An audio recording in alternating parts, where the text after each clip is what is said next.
Hi guys, welcome back to my channel. Long time no sit down video. I'm back today with a very exciting, maybe interesting, maybe educational video all about IUDs basically. Yeah, very exciting. I filmed this video actually twice already. Better late than never. Hopefully I really actually know what I'm saying this time. I should. You'd think I would, but I don't know. And also I wanted to give a quick shout out to my own Instagram. I know, that's just the way it goes sometimes. You gotta do it. You gotta be that person. I have been loving Instagram stories. I'm always a little bit behind the trends. Like when Instagram stories came out, I was like, ugh, like I'm not using that. I use Snapchat. But it's just so easy and convenient, and I'm already always on Instagram anyways. So it's just sort of like, it just makes sense. If you guys watch my Instagram stories, definitely like let me know via Instagram or down below in the comments or whatever. Let me know if you guys watch my Instagram stories. I think they're fun. I mean, I'm so busy, and I'm sure a lot of you guys are too, but I still manage to try to like film a little bit of stuff on my phone so that you guys can at least like know that I'm alive, essentially. That's kind of the purpose of it. The purpose of this video is to talk about my IUD, and if you don't know what that is, it is a form of contraception or birth control, and basically it's a kind of device that's inserted into your uterus, and it looks actually like a uterus. It's kind of shaped like a ram symbol, or like an Aries ram symbol. It is very effective in birth control. It also is very effective in reducing period symptoms, depending on the type that you get. There's lots of different types nowadays. You can get copper ones that don't secrete any hormones. You can get plastic ones that secrete some hormones. You can get ones that secrete the same amount of hormones as birth control pills. You can get ones that secrete less hormones than birth control pills. There's so many options out there. And I want to kind of talk about why I decided to get this, and also how it's been going so far, because it's not a perfect process, obviously, and I also want to kind of caution you guys against doing something, kind of making similar mistakes to what I made when I first got it. So I should start this video by kind of sending you into two different directions. First of all, if you haven't watched my video on birth control, you can go check that one out. And the other video you guys should probably watch is my video that I've done on pap tests. Both of these videos are very old. Okay, keep that in mind. Probably some things I say in those videos I wouldn't say now, or my experience has been different. But the birth control video specifically is helpful because in that video I talk about my struggle with birth control, and getting on the pill was really hard for me because I had to try a lot of different pills in the end. None of them really were working for my body. I had really bad headaches, and some of you may or may not know, I've done also a video on chronic migraines, which is another thing that I've dealt with pretty much my whole life.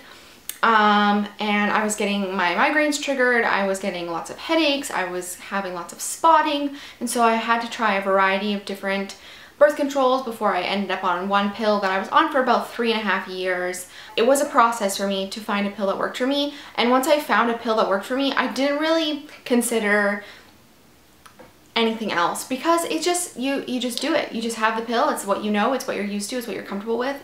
And I'd heard of IUDs and I just wasn't really super interested because, like I said, I wasn't having a problem with the pill, so I didn't really see a point to switch. One of the things that women were telling me that makes an IUD so much more awesome than birth control is, one, you don't have to take anything in the morning. You literally just get up, go about your life. Another thing that I really thought about when I decided to switch to an IUD is the amount of hormones that I'm taking every day when I take birth control. And the IUD I specifically chose, which I'll talk about in a bit, has less hormones than birth control, has different hormones than birth control, and is really one of the types of birth control I recommend for people who don't want to have a lot of hormones in their system. And that's something that was really important to me. So those are some of the factors that sort of pushed me in that direction. And then the other thing that wasn't super important when I was deciding, but is something definitely to consider, is the cost. Birth control for me was costing me around $5.50 every month, or about $6, let's just round it up, every month for a month of birth control pills. I think I was on a 28-day system, so not even a full month. I was paying $6. When I got my IUD inserted, it cost me $6 for not only the device itself, but also insertion. So that's with extended coverage, obviously with extended medical coverage, and if you don't have that, that's another thing to consider. But for me, when I figured out that it was going to be so cheap, I was sort of like, well, this makes a lot of sense economically, as well as like for my body and for my like well-being in general. So those are some of the factors that kind of made me want to switch. I will always say this, I'm not a doctor, I'm not a medical professional in any way. This is just my experience. So when I do videos like this, like I really can't tell you what it's going to be like for you. I can only tell you what my experience was like. If I have a positive experience, that's great. If I have a negative experience, that's fine. But always take whatever I say with a grain of salt, or really any video you watch about this sort of stuff, because this is just my experience. I have talked to women about this and have heard absolutely wonderful things, and I've talked to women and heard absolutely horrific things, but none of those things sway me, because I really want to do what I feel is right for me, and you guys should do the same. So as much as I'm really loving this, spoiler alert, I'm really loving it, I'm not telling you that you need to go do this right now, because it may not work for you. That's just the reality of it. First time I started having interest in IUD when I was 20, and every year I was going in for pap tests. You know, when I was 20, getting my pap test, I talked to my doctor about an IUD, because I talked to some family members and some friends, and they were loving their IUDs, and I was like, hey, that's pretty cool. Like, maybe I'll talk to my doctor, see what he says. And his reaction to it was really off-putting for me, because he really discouraged me and really any female from getting an IUD, which was really confusing to me, because first of all, I was sort of confused by the fact that he was really generalizing when he talked about the IUD as being like such an uncomfortable thing that he knows for a fact that I would want it taken out. So basically, he said it would be a waste of my money and his time. 3% of women, I think this is an accurate statistic, this is the one my doctor told me, is 3% of women do not like IUDs. They get them inserted and they have to take them out. They find them really extremely uncomfortable, and it's really just the shape of your vagina, your cervix, your uterus, everything. And you won't know until it's up there if you like it or not. You have to decide as well. You could be in that 3%, but it's 3%. Like, there's a whole other 97% that loves it. So if that was really discouraging for me, and after that I kind of didn't think about it, but I was running out of the pill, and so I was going to have to go schedule another pap test, and I was kind of thinking about it and thinking about, like, maybe I should just try an IUD and see how it goes. So I like found a woman's clinic near me, and I booked an appointment, and it was really easy to go in there and just sit down, talk to a health counselor. I ended up choosing the Mirena, and you guys can do some research on it. It's one of the more expensive forms of IUDs, but again, with extended health coverage, I literally only had to pay $6, so it's not a big deal. I think without coverage, I want to say it's somewhere between $300 and $500. And then I had it inserted. So the whole process of getting it inserted was really fast. It only took about 10 minutes from the beginning, where I peed in a cup and did a pregnancy test, and to doing a pap test, doing a few other swabs for other STIs, and then the Mirena was inserted. And she did a little ultrasound as well to make sure that she could see kind of like where my vagina was, because apparently your kind of uterus can tilt to one way or another. It's not actually like uniform straight up like in the diagrams in your biology textbooks. So that was really interesting. I did not know that. And then she inserted it. And I will tell you right now that it was not a painful process. It was not something that I look back on and think, oh yeah, that was really painful, like awful. Was it pleasant? No, I mean, obviously not. They're like putting something in your uterus. Like, it's not gonna feel like, great, this is awesome. But it wasn't that painful, and I've heard mixed things about this procedure. I've heard from some women that it's like ultra painful, that they like were sobbing, almost passed out after. Pain is so subjective, and it's also like your body, depending on how your body reacts to this sort of thing. So for me, wasn't that bad at all. Honestly, on a scale of 1 to 10, if you asked me to rate it, I'd probably give it a 2. That's it. I'd rather have that done than like get a burn from like a hot stove. Honestly, I don't even know how to explain it, because until you have this done or something similar to this done, you can't really explain it, because it's so like deep within you that that feeling anything there is like kind of bizarre. I don't know if that makes any sense, but that was what I was thinking the whole time. It's like, I've never felt anything in that part of my body before, which is weird. And I sat in the waiting room for about 10 minutes with a hot pad on, just to make sure. They just kind of monitor to make sure you don't get dizzy or anything. And then I left. I was all by myself, and I was totally fine, and came home, studied, went to work the next day. So that's sort of like the whole leading up to it and the actual procedure itself.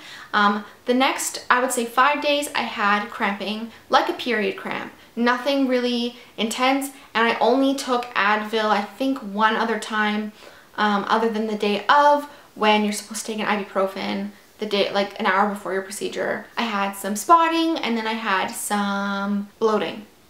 The bloating lasted about a week and a half, I will be honest, and it kind of would come and go. And then as for the spotting, I still have that now. So that's something that my doctor told me can last for 2 months or even a little bit more depending on the person. But it has been enough for me that I've had to wear a tampon. And some of you may or might not know this, but I love Diva cups. I love menstrual cups. I'm a huge advocate for them. But with this situation, you can use a menstrual cup, but for me, I'm just getting used to it. It's only been like 2.5 weeks for me, so I'm just getting used to it. So I feel a little bit more comfortable using tampons for right now, just because with a Diva cup or any other menstrual cup, you have to be a little bit more careful when removing it. And this is where kind of the first problem comes in for me. Basically, when you get an IUD inserted, when you see it, it has like 2 little strings hanging down from it, or wires or whatever they are. And it kind of looks like the strings of a tampon, but like much finer and smaller. And I started kind of reading things about the Mirena and like on their website. And one of the things they really stressed was that you should be able to feel the strings of the IUD. And I was unable to feel those strings. So I became a little bit stressed, thinking that maybe something had gone wrong, or like my body had swallowed this IUD and it was like in my fucking small intestine or something stupid like that. So I called my doctor and this has not been resolved yet. So I have an appointment to go and see them. They're gonna do another ultrasound and make sure that it's in the right place. She gave me a lot of relief though, because she said if it does fall out of place, you will feel significant pain. It's very likely that I'm not feeling the strings for one of 2 reasons. Either one, the strings are wrapped around my cervix, which is not dangerous whatsoever. They're just kind of hanging out there. Or just because of the way my vagina is or whatever, I can't feel them with my fingers. So that sort of gave me peace of mind, but I still wanted to book an appointment to go make sure that everything was a-okay. So this is sort of like part 1 of the IUD saga. I will definitely update you guys after my appointment. Other than that, it's been really like worry-free and pain-free and worth it for me. All the reasons I listed before are part of it, but it's also the fact that now that I have it inserted, I did the procedure, I did all that stuff, I just don't think about it as much, whereas every morning was a constant reminder taking birth control. I was like, oh yeah, I'm a female, I could get pregnant, gotta take my pill, or else kind of thing. Whereas now it's like, kind of I'm letting my body do the work with this IUD inserted. I really want to reiterate that I cannot feel this. And it's not like a tampon or a menstrual cup or anything else. It is so far in there, like it's in your like uterus. I can't feel anything. I think that's everything I want to talk about. Again, I will update you guys after my doctor's appointment, let you know what's going on. If you are in the Vancouver area and you're interested in getting an IUD, you can message me on Instagram and I will send you the name of the clinic I went to, the doctor's office I went to, because I would recommend it for sure. I'm really glad that I went to a women's clinic because it was a lot more specialized. Like they really knew what they were talking about. They had like diagrams of vaginas everywhere and it was like really fascinating, and like I felt like I was learning things while I was just sitting there being like, oh my gosh. So I think I've talked enough about my vagina for today. Thank you guys so much for watching. Let me know down below if you have any video requests or things you'd like to see from me. And I think that's everything. So yeah, I'll see you all soon. Bye guys.